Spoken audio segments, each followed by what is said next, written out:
Hello दोस्तों, नमस्कार, अस्सलाम वालेकुम, सत श्री अकाल, जोहार। तो आइए जानते हैं फटाफट झारखंड की तमाम छोटी बड़ी खबरों को। अगर अभी तक आपने इस वीडियो को लाइक नहीं किया है तो लाइक कर दें। साथ ही इस चैनल को यानी स्टेट न्यूज झारखंड चैनल को सब्सक्राइब कर दें ताकि आप झारखंड की खबरों से अवगत रह सकें, साथ ही आप खुद भी अपडेट रह सकें। तो चलिए शुरू करते हैं। सरकार की मैया योजना ने ले ली जान। 7,500 रुपये नहीं देने पर ससुराल वालों ने कर दी हत्या। वैसे तो सरकार की ओर से संचालित मैया सम्मान योजना ने कई महिलाओं को सबल प्रदान किया है, मगर दूसरी ओर गढ़वा जिले के रंका थाना क्षेत्र के मानपुर गांव निवासी 25 साल की शकीना बीबी के लिए यह काल साबित हो गया। आपको बताते चलें कि मैया सम्मान योजना के पैसे के लिए उसके पति समेत ससुराल के लोगों ने ही उसकी जान ले ली। मायके वालों की ओर से दर्ज कराई गई प्राथमिकी में कहा गया है कि शकीना के खाते में मैया सम्मान योजना के 3 माह की राशि 7,500 रुपये उसके खाते में आए थे। इसके बाद वह सोमवार को बैंक जाकर खाते से पैसे की निकासी कर खुशी खुशी ईद की तैयारी में जुट गई थी। ईद को लेकर उसने कई तरह के प्लान भी बनाए थे। मायके वालों ने बताया कि योजना की राशि पाकर वह काफी खुश थी। क्या क्या खरीदना है इसकी तैयारी भी कर चुकी थी, मगर उसकी खुशी को अपनों की ही नजर लग गई। मायके वालों का आरोप है कि सोमवार से ही उसके पैसे पर उसके पति और मायके वालों की नजर गड़ी हुई थी। पहले शकीना के पति खुर्शीद अंसारी ने उससे पैसे की मांग की। जब वह इनकार कर गई तो पूरे ससुराल वाले ही उसके पैसे के पीछे पड़ गए। यहां तक कि उसकी सास रोजनी बीबी और दादी सास नजमा बीबी ने भी पैसे देने के लिए उस पर जोर देने लगी। पति और ससुरा वालों से परेशान होकर शकीना अपने पति को 500 रुपए देने को राजी हुई।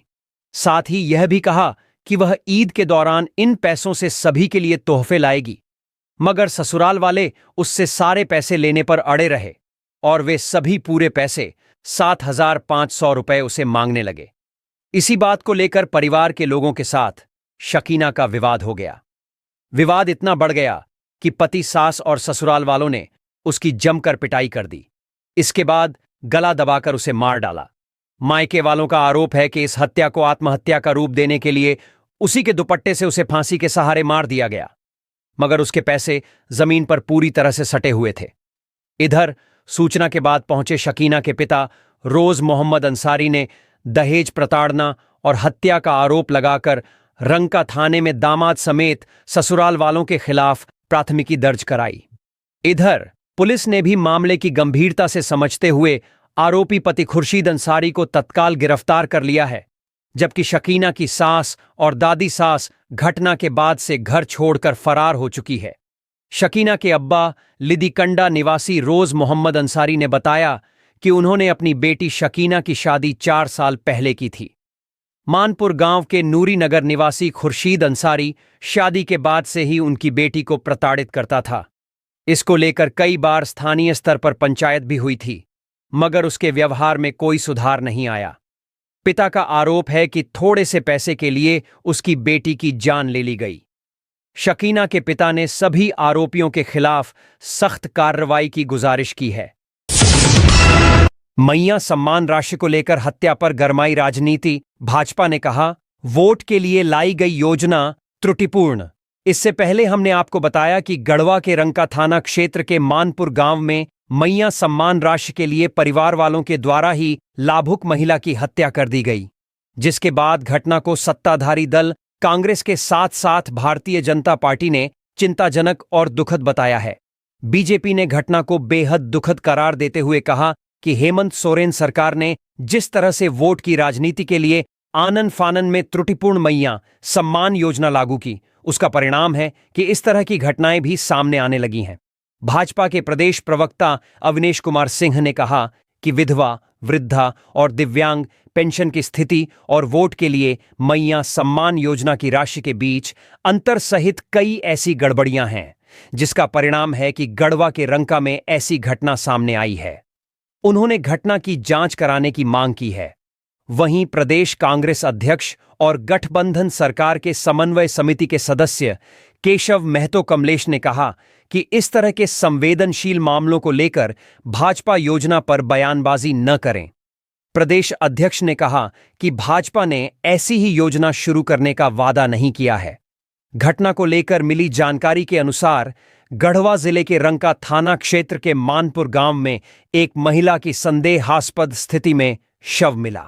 शव को लेकर महिला के मायके वालों ने पति और अन्य लोगों पर मुख्यमंत्री मैया सम्मान योजना की मिली 7,500 रुपए की राशि नहीं देने पर हत्या कर देने का आरोप लगाया था।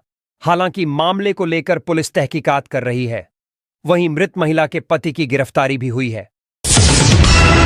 कैबिनेट की बैठक समाप्त। 31 प्रस्तावों पर लगी मुहर। अब सिपाही भर्ती में नहीं लगानी होगी 10 किलोमीटर की दौड़। मुख्यमंत्री हेमंत सोरेन की अध्यक्षता में कैबिनेट की बैठक हुई। इस बैठक में कुल 31 प्रस्तावों पर मुहर लगी। राज्य सरकार ने खनिजों पर सेस बढ़ाने का फैसला लिया है। साथ ही पीजी पास एमबीबीएस छात्रों को छूट देने का निर्णय लिया है। साथ ही सिपाही बहाली की नियमावली में भी संशोधन किया है। सिपाही, उत्पाद सिपाही, कक्षपाल और होमगार्ड की नियुक्ति नियमावली में संशोधन करते हुए शारीरिक मापदंड में भी बदलाव किया गया है। इसके तहत सामान्य वर्ग, आर्थिक रूप से पिछड़ा वर्ग एवं पिछड़ा के उम्मीदवारों की ऊंचाई 107 सेंटीमीटर और सीने की चौड़ाई 81 सेंटीमीटर निर्धारित की गई है। एसटी-एससी के लिए ऊंचाई 155 सेंटीमीटर और सीने की चौड़ाई 79 सेंटीमीटर निर्धारित की गई है। महिलाओं के लिए न्यूनतम ऊंचाई 148 सेंटीमीटर निर्धारित की गई है। वहीं पुरुए के शारीरिक दक्षता में भी परिवर्तन किया गया है। अब पुरुष उम्मीदवार को 1600 मीटर यानी 1 मील 6 मिनट में दौड़ना होगा, जबकि महिलाओं को 1600 मीटर 10 मिनट में दौड़ना होगा। झारखंड सरकार ने आंधी तूफान और लू को राज्य की विशिष्ट स्थानीय आपदा घोषित किया है। इस निर्णय के अनुसार इन आपदाओं के कारण जान गंवाने वाले लोगों के आश्रितों को गृह मंत्रालय, भारत सरकार के मापदंड के अनुसार सहायता राशि प्रदान की जाएगी। इसके अलावा दूधारू पशुओं, गैर दूधारू पशुओं और ढुलाई के लिए उपयोग की जाने वाले पशुओं की भारपाई के लिए भी सहायता राशि दी जाएगी। बिरसा मुंडा जैविक उद्यान में तांबे की 9 फीट की बिरसा मुंडा की प्रतिमा स्थापित होगी। इसके लिए नोएडा के मेसर्स राम सुतार का मनोनयन किया गया है। इस पर 25 लाख रुपए खर्च किए जाएंगे। वहीं एकीकृत बिहार के पंचायत निगम लिमिटेड के 26 कर्मियों का भुगतान 2006 से 15 नवंबर 2011 तक का किया जाएगा। इस पर 38 लाख रुपए का व्यय होगा। पीजीटी और एससी-एसटी के आश्रम विद्यालय, पीवीजीटी के प्राथमिक विद्यालय सहित 13 आवासीय विद्यालय एनजीओ से संचालित करने के लिए अवधि घटाने की स्वीकृति दी गई। जन वितरण प्रणाली की दुकानों में 4G ई-पॉश मशीन के लिए मेसर्स लिंकवेयर और इंट्रीग्रा को आगामी 8 महीने तक सपोर्ट देने के प्रस्ताव को स्वीकृति दी गई। अब मेडिकल कॉलेज में पीजी पाठ्यक्रम पूर्ण होने के बाद 3 वर्ष की सेवा देने के नियम में बदलाव किया गया है। यदि कोई मेडिकल छात्र 3 वर्ष की सेवा नहीं देना चाहता है तो उन्हें 30 लाख रुपए और छात्रवृत्ति एवं अन्य भत्ते के रूप में प्राप्त सभी राशि एकमुश्त वापस करनी होगी। नई सेवा नीति के मुख्य बिंदु: पीजी उत्तीर्ण होने के बाद राज्य सरकार में 1 वर्ष की सेवा देने के बाद यदि कोई छात्र छात्रा राज्य सरकार को सेवा नहीं देना चाहते हैं तो उन्हें 3 वर्षों में से सेवा योग्य बचे हुए महीने की संख्या के अनुसार 1,25,000 रुपये का भुगतान करना होगा। इसमें छात्रवृत्ति के रूप में भुगतेय राशि भी शामिल है। यदि कोई छात्र 20 महीने की सेवा राज्य को दे चुके हैं और अब सेवा देना नहीं चाहते हैं तो उन्हें बचे हुए 16 माह के लिए 16 गुणा 1,25,000 रुपये का भुगतान बॉन्ड राशि के रूप में करना होगा। पीजी के बाद बॉन्ड पोस्टिंग की अवधि में कोई छात्र सुपर स्पेशलिटी की पढ़ाई के लिए राज्य से बाहर जाना चाहता है तो वैसी स्थिति में बाहर में पढ़ाई पूरा करने के बाद बची हुई अवधि के लिए राज्य सरकार के अधीन काम करना होगा। झारखंड के मेडिकल कॉलेज में सुपर स्पेशलिटी का पाठ्यक्रम उत्तीर्ण होने के बाद राज्य में 2 वर्षों का सेवा देना अनिवार्य किया गया है। यदि इसमें भी 1 वर्ष के बाद कोई छात्र अपनी सेवा नहीं देना चाहते हैं तो उसे बचे हुए हर महीने का 1.5 लाख रुपये देय होगा। सीएम हेमंत सोरेन ने कानून व्यवस्था को लेकर की हाई लेवल मीटिंग, अधिकारियों को दी कई निर्देश। कानून व्यवस्था को लेकर उठ रहे सवालों के बीच मुख्यमंत्री हेमंत सोरेन ने राज्य के आला अधिकारियों के साथ बैठक की। झारखंड मंत्रालय में हुई इस बैठक में मुख्य सचिव अलका तिवारी, गृह सचिव वंदना दादेल, डीजीपी अनुराग गुप्ता समेत अन्य अधिकारी मौजूद रहे, जबकि सभी जिलों के डीसी एसपी भी वीडियो कॉन्फ्रेंसिंग के जरिए जुड़े रहे। आगामी त्योहारों जैसे होली, ईद सरहुल और रामनवमी को देखते हुए मुख्यमंत्री ने पुलिस अधिकारियों को अलर्ट रहने का निर्देश दिया। उन्होंने कहा कि इस बात का ध्यान रखें कि किसी भी परिस्थिति में कानून व्यवस्था न बिगड़े। उन्होंने कहा कि लापरवाही बरतने वाले अधिकारियों पर कार्रवाई की जाएगी। बैठक के बाद डीजीपी अनुराग गुप्ता ने मीडिया कर्मियों से बात करते हुए कहा कि त्योहार को लेकर हम सभी को मुख्यमंत्री की तरफ से सख्त निर्देश मिले हैं। होलिका दहन और होली के बाद ईद और सरहुल के साथ साथ रामनवमी जैसे त्योहार भी होंगे। ऐसे में इस बात का ध्यान रखा जाएगा कि किसी भी परिस्थिति में कानून व्यवस्था न बिगड़े। इसको लेकर भी मुख्यमंत्री ने सख्त निर्देश दिए हैं। अमन साहू मुठभेड़ मामले में पूछे गए सवाल का जवाब देते हुए डीजीपी ने कहा कि इसकी जांच के लिए टीम भेजी गई है और जांच पूरी होने के बाद विस्तृत जानकारी दी जाएगी। मुख्यमंत्री हेमंत सोरेन ने उच्च स्तरीय बैठक में अधिकारियों को निर्देश देते हुए कहा कि त्योहार के दौरान शरारती तत्वों के खिलाफ सख्त कार्रवाई की जाए ताकि कोई अप्रिय घटना न हो। उन्होंने पुलिस अधिकारियों को निर्देश देते हुए कहा कि सभी थाना क्षेत्रों में शांति समिति के साथ नियमित बैठक कर समन्वय बनाने का प्रयास करें और भीड़-भाड़ वाले स्थानों पर पुलिस बल की तैनाती की जाए। बैठक के बाद मीडिया कर्मियों से बात करते हुए मुख्यमंत्री ने कहा कि त्योहार के दौरान कोई घटना न हो, इसके निर्देश दिए गए हैं और अफवाह फैलाने वालों के खिलाफ पुलिस सख्त कार्रवाई करे। उन्होंने होली, सरहुल, ईद और रामनवमी की बधाई देते हुए कहा कि सभी लोग उत्साह के साथ त्योहार मनाएं। उच्च स्तरीय बैठक में मुख्यमंत्री ने अधिकारियों से कहा कि हर हाल में विधि व्यवस्था बनाए रखने के लिए दंडाधिकारी के साथ पर्याप्त संख्या में पुलिस बल की प्रतिनियुक्ति की जाए। जुलूस के मार्गों की पहले से स्थलीय जांच करने के बाद ही सुनिश्चित करने का निर्देश देते हुए मुख्यमंत्री ने कहा कि जुलूस के मार्गों पर पड़ने वाले संवेदनशील स्थानों और अन्य संवेदनशील स्थानों पर दंडाधिकारियों की प्रतिनियुक्ति के साथ ही ड्रोन और हवाई निगरानी की व्यवस्था की जाए। जुलूस के दौरान दंडाधिकारी के साथ क्यूआरटीएस आदि की व्यवस्था सुनिश्चित करें और संयुक्त नियंत्रण कक्ष और आपातकालीन योजना बनाकर सतर्कता बरती जाए। झारखंड विधानसभा कैंटीन में घोटाला, एक दिन में 5 लाख का खिला दिया खाना। झारखंड विधानसभा में बजट सत्र के दौरान 1 और 2 मार्च को सिर्फ 2 दिनों में 10 लाख से ज्यादा का खाना परोसा गया, वो भी शनिवार और रविवार को, जब विधानसभा में सभी विधायक मौजूद नहीं थे। 81 में से सिर्फ 20 विधायक ही ट्रेनिंग में पहुंचे, लेकिन 500 लोगों को खाना परोसा गया। ऐसे में अब सवाल यह है कि इतना खाना खिलाया किसे गया? यही नहीं, इसके भुगतान के लिए रेस्टोरेंट की तरफ से विधानसभा के प्रभारी सचिव को बिल भी भेजा गया है। बिल में बताया गया है कि विधानसभा में ट्रेनिंग के दौरान 500 लोगों को खाना परोसा गया, जिसकी एक प्लेट की कीमत 900 रुपए और 500 प्लेट की कीमत 4,45,000 रुपए है। इसके अलावा हाई टी 200 की कीमत 200 रुपए प्रति प्लेट लिखी गई। इसके बाद 200 लोगों के लिए चाय विद कुकी की कीमत 40 रुपए बताई गई। इसी तरह 2 दिनों का बिल बनाया गया, जिसमें कुल 10,45,800 रुपए का भुगतान किया जाना है। बिल सीजन रेस्टोरेंट लालपुर का है।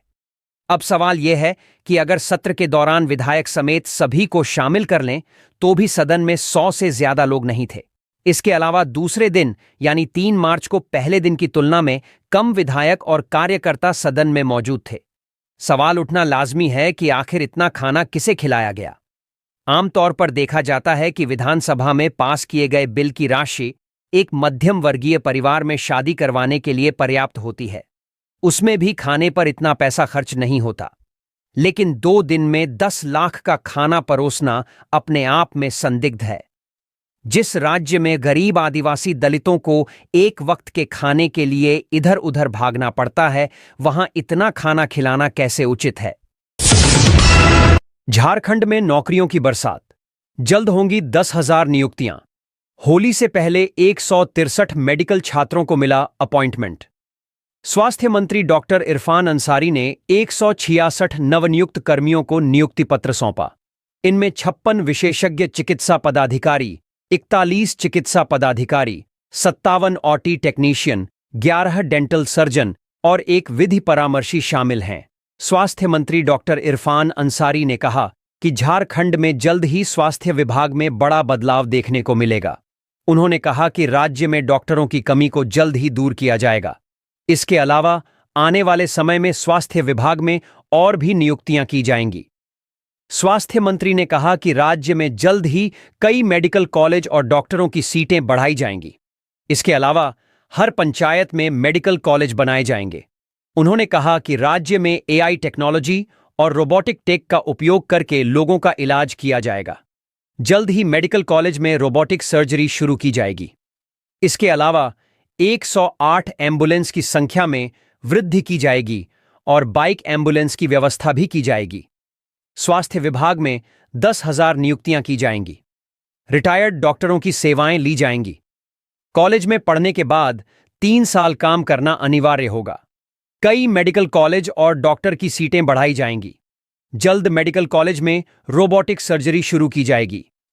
108 एम्बुलेंस की संख्या में वृद्धि की जाएगी और बाइक एम्बुलेंस की व्यवस्था भी की जाएगी। हर जिले में हेलीकॉप्टर एम्बुलेंस की सेवा शुरू की जाएगी। निशिकांत दुबे ने लोकसभा में बांग्लादेशी घुसपैठियों का मुद्दा उठाया। कहा, संथाल परगना को अलग राज्य बनाएं।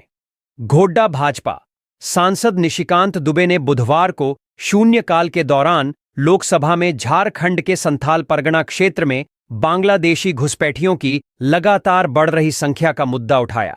श्री दुबे ने कहा कि अगला परिसीमन इन्हें अलग कर होना चाहिए, क्योंकि इनके कारण आदिवासियों की सीटें जा रही हैं।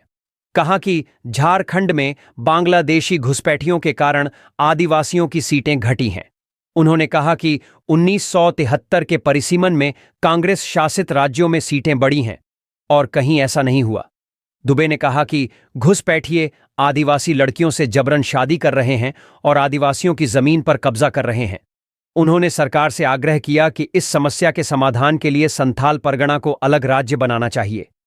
निशिकांत दुबे ने कहा कि जरूरत पड़ने पर झारखंड में राष्ट्रपति शासन लगाने पर भी विचार किया जाए। श्री दुबे ने कहा, यह मुद्दा हिंदू मुसलमान का नहीं है। निशिकांत दुबे ने कहा कि 1951 से 2011 के बीच पूरे देश में मुस्लिम आबादी 4% बढ़ी, लेकिन संथाल परगना में 15% बढ़ गई। यह बांग्लादेशी घुसपैठियों के कारण हुआ है। भाजपा सांसद के अनुसार 1951 में संथाल परगना में आदिवासियों की आबादी 45% थी। यह 2011 में घटकर सिर्फ 28% रह गई है, जबकि इसी अवधि में मुसलमानों की आबादी 9% से बढ़कर 24% हो गई। निशिकांत दुबे ने चिंता जाहिर करते हुए आग्रह किया कि परिसीमन बांग्लादेशियों को अलग करके ही किया जाए। जान लें कि पिछले साल 2024 में हुए झारखंड विधानसभा चुनाव में निशिकांत दुबे, हिमंता बिस्वा शर्मा समेत कई भाजपा नेताओं ने अवैध बांग्लादेशियों का मुद्दा जोर शोर से उठाया था। हालांकि चुनावों में इस मुद्दे का ज्यादा फायदा नहीं मिला। अब निशिकांत दुबे ने एक बार फिर अवैध बांग्लादेशियों का मुद्दा संसद में उठा रहे हैं। बॉस का लेंगे बदला। सोशल मीडिया पर अमन साहू के आईडी से पोस्ट, पुलिस महकमे में हड़कंप। झारखंड में गैंगस्टर अमन साहू का भले ही खात्मा हो गया हो, लेकिन उसके गुर्गे अब बदला और बगावत का नारा बुलंद करते नजर आ रहे हैं। सोशल मीडिया अकाउंट पर लगातार पोस्ट कर लिखा जा रहा है कि अमन साहू का एनकाउंटर कब होगा। एक बार फिर से स्पष्ट चुनौती दी जा रही है। मालूम हो कि अमन साहू गैंग सोशल मीडिया पर काफी एक्टिव है। किसी भी घटना को अंजाम देने के बाद सोशल मीडिया पर लिखकर घटना की जिम्मेदारी लेता है। अब जबकि अमन साहू का एनकाउंटर हो गया है, इसके बाद भी अमन के सोशल मीडिया अकाउंट और पेज से कई पोस्ट किए गए हैं। अमन साहू के अकाउंट से पहली पोस्ट की गई, जिसमें मिस यू बॉस लिखा है। इसमें अमन साहू की तस्वीर लगाई गई है और साथ में एक इमोशनल गाना भी है। इस पर हजारों कमेंट भी आए हैं, जिसमें लोग अमन साहू के एनकाउंटर को गलत बता रहे हैं और इसे साजिश का हिस्सा मान रहे हैं। गैंगस्टर अमन साहू बॉस के फेसबुक अकाउंट से दूसरी पोस्ट की गई है, और पुलिस को खुली चुनौती दी गई है। कहा गया है कि सबका बदला लिया जाएगा। देखा जाए तो अमन साहू भले ही एनकाउंटर में मारा गया हो, लेकिन उसका गिरोह झारखंड और छत्तीसगढ़ में फैला हुआ है। पुलिस के लिए चुनौती अभी खत्म नहीं हुई है। अमन के गिरोह को खत्म करने के लिए बड़ा विशेष अभियान चलाना होगा, नहीं तो वे आसानी से किसी भी वारदात को अंजाम दे सकते हैं। अमन के एनकाउंटर के बाद भी बदला लेने की बात लिख रहे हैं। आखिर इस कहानी के पीछे क्या स्क्रिप्ट लिखी जा रही है, इसे पोस्ट करने वाला ही जानता होगा। आपको बता दें कि मंगलवार को पलामू में एटीएस ने एनकाउंटर में अमन साहू को मार गिराया था। इसके बाद उसके गिरोह पर शिकंजा कसने की तैयारी चल रही है। एनकाउंटर के तुरंत बाद रांची में 3 अपराधियों को गिरफ्तार किया गया था जो अमन के गिरोह से जुड़े थे। पुलिस की ओर से बयान आया और बताया गया कि पुलिस अमन साहू को लेकर रायपुर से रांची जा रही थी। इसी दौरान चैनपुर थाना क्षेत्र में बम से हमला किया गया। उसके बाद अमन भागने की कोशिश कर रहा था। इसी दौरान मुठभेड़ शुरू हुई और अमन मारा गया। पलामू एसपी रिश्मा रमेशन ने भी इस घटना की पूरी जानकारी दी है। अमन साहू के फेसबुक अकाउंट और दूसरे सोशल मीडिया पर खास निगरानी रखी जा रही है। आने वाले दिनों में गैंगस्टरों के खिलाफ बड़ी कार्रवाई देखने को मिल सकती है। गैंगस्टर अमन साहू के अंत के बाद मयंक और राहुल संभालेंगे गैंग की कमान। सोशल मीडिया वायरल पोस्ट में दावा। गैंगस्टर अमन साहू के एनकाउंटर के बाद अब मयंक सिंह और राहुल सिंह उसके गिरोह का संचालन करेंगे। इस संबंध में अमन साहू गिरोह के मयंक सिंह ने सोशल मीडिया पर प्रेस विज्ञप्ति जारी की है। जारी प्रेस विज्ञप्ति में कहा है कि अब गैंग का संचालन मयंक सिंह और राहुल सिंह करेंगे। गैंग से जुड़े सभी लोगों और बॉस अमन साहू से व्यक्तिगत रूप से जुड़े हुए सभी लोगों को यह बताना चाहता हूं कि आप लोगों को किसी प्रकार की चिंता नहीं करनी है। बॉस अब हमारे बीच नहीं रहे, लेकिन उनका साथ हमेशा हमारे साथ और हमारे ऊपर बना रहेगा। प्रेस विज्ञप्ति में कहा गया है कि अमन साहू का जेल के अंदर रहना जैसे हमारे लिए कमजोरी थी, उसके ठीक उल्टा अब हम लोग उनके कारण और भी दिव्य, गंभीर और शक्तिशाली बन गए हैं। हमें अपने भाई अमन साहू पर गर्व है कि उसने जीते जी पूरे तंत्र को हिला रखा था। इस बात का भी गर्व है कि पूरे सिस्टम का मालिक होने के बाद भी विरोधियों को हमारे भाई को साजिश रचकर मारना पड़ा। रायपुर से गैंगस्टर अमन साहू को रांची के होठवार जेल ले जा रही थी। इसी दौरान पलामू के चैनपुर थाना क्षेत्र के अंधारी ढोड़ा के पास 11 मार्च की सुबह कुछ अपराधियों ने गाड़ी पर हमला किया और अमन साहू को छुड़ाने की कोशिश की। इस दौरान अमन साहू मारा गया। एफआईआर के अनुसार एटीएस को 38 राउंड गोलियां चलानी पड़ी। इस दौरान उनका एक जवान भी घायल हो गया। एटीएस इंस्पेक्टर प्रमोद कुमार सिंह ने एफआईआर में बताया कि अभियुक्त अमन साहू को होठवार जेल शिफ्ट करने का आदेश मिला था। इसी क्रम में 9 मार्च को सुबह 11 बजे एटीएस की टीम रांची के धुरवा कैंप से रायपुर के लिए रवाना हुई। 10 मार्च को रात 8:30 पर रायपुर सेंट्रल जेल से अमन साहू को एटीएस को सौंपा गया। अमन साहू को स्कॉर्पियो गाड़ी में बैठाया गया था और 2 गाड़ियां आगे पीछे स्कॉट कर रही थीं। पूरी टीम रायपुर, अंबिकापुर, रामानुजगंज और रमकंडा होते हुए रांची आ रही थी। जब 11 मार्च को एटीएस की टीम पलामू के चैनपुर थाना क्षेत्र के अंधारी ढोड़ा के पास पहुंची तो 6 से 7 अज्ञात अपराधियों ने पूर्व दिशा की तरफ से उनकी गाड़ी पर बम से हमला किया। इस दौरान अपराधियों ने ताबड़तोड़ गोलीबारी भी की। हमलावरों का इरादा हथियार छीनने और सभी की जान लेने का था। इस बीच जवानों ने भी जवाबी कार्रवाई में फायरिंग की।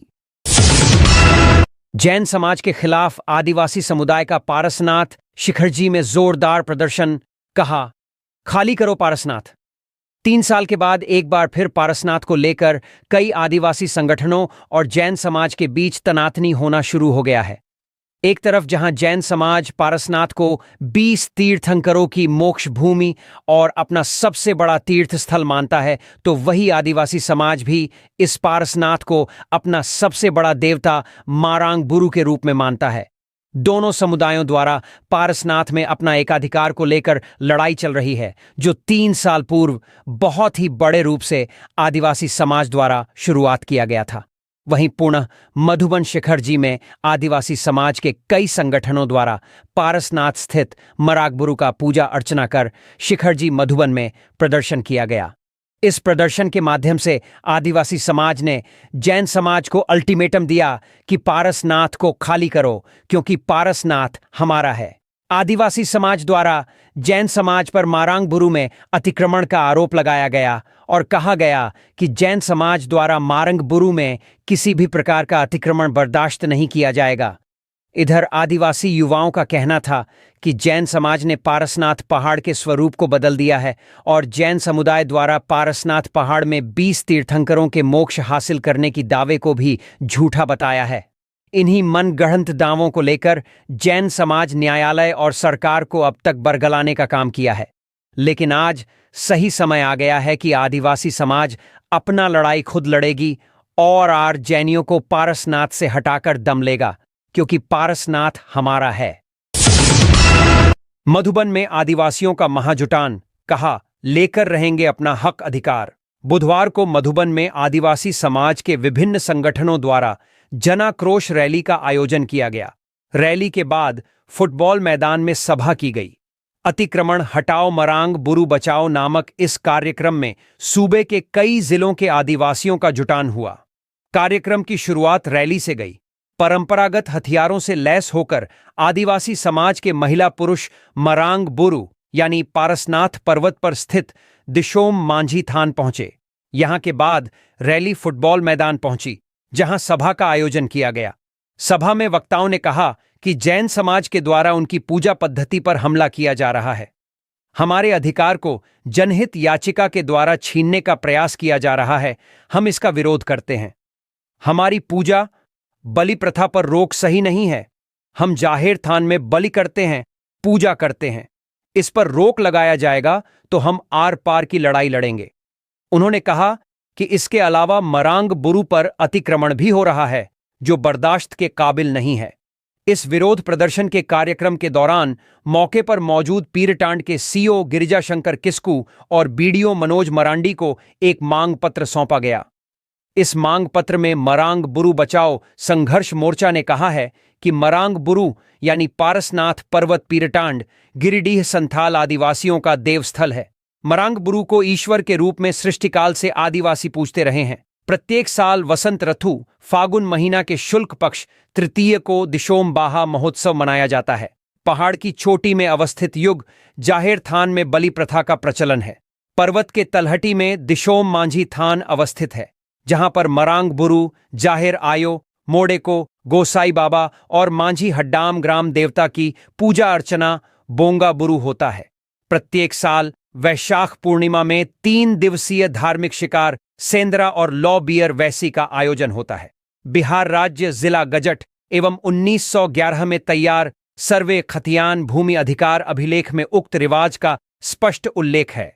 ब्रिटिश हुकूमत के समय जैन समुदाय के द्वारा दावे संबंधित एक वाद आयुक्त के न्यायालय में दाखिल किया गया था। जैनियों का दावा खारिज कर दिया गया था।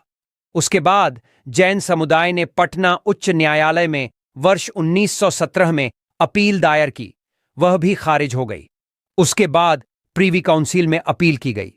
प्रीवी काउंसिल ने न्याय आदेश दिया कि मरांग बुरु यानी पारसनाथ पर्वत पर संथाल आदिवासियों का कस्टमरी राइट है।